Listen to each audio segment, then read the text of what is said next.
గజ్వెల్ కేసీఆర్ నియోజకవర్గంలో డబ్బులు తీసుకొని గొర్రెలు ఇప్పిస్తా అని చెప్పేసి ఇప్పటి వరకు గజ్వెల్ కాన్స్టిట్యున్సీ ముఖ్యమంత్రి కాన్స్టిట్యున్సీ చెప్తున్నాను, నేను ఏదో కాన్స్టిట్యున్సీ చెప్తాను.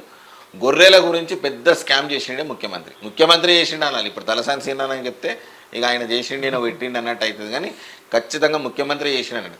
దయచేసి గొర్రెలకు వాళ్ళు లేకనో ఉండో వాళ్ళు వ్యవసాయదారులు ఉంటారు, పైసలు ఎన్నెన్నో తెచ్చి కట్టిరు, దయచేసి వాళ్ళకు న్యాయం చేయాలి, వాళ్ళకు ఖచ్చితంగా గొర్రెప్పించే ప్రయత్నం చేయండి. ఇట్లాంటి స్కాములు చేసుకుంటూ పోతే మళ్ళీ కాదు కదా మళ్ళొక్క జన్మెత్తి మళ్ళీ పుట్టినా కూడా మీకు ఓట్లు అయ్యారు, ప్రజలు మిమ్మల్ని నమ్మరు. కేసీఆర్ గుర్తుంచుకో. కాదండి, అసలు ఇంటికి ఒక ఉద్యోగం ఇస్తానని చెప్పి అధికారం చేపట్టి గొర్రెలు బర్రెలు ఇవ్వడం ఏంటండి? అసలు దాంట్లో మళ్ళీ స్కీమ్లు స్కామ్లు ఏంటండి? అసలు ఇది ఇంత ఘోరమైనటువంటి స్కామ్ ప్రతి దాంట్లో స్కామే, ప్రతి ఒక్కటి స్కామే. కేసీఆర్ కుటుంబం వల్ల అలా లేదు అన్నట్టుగా లేదు, ప్రతి స్కామ్ లో ఉంది.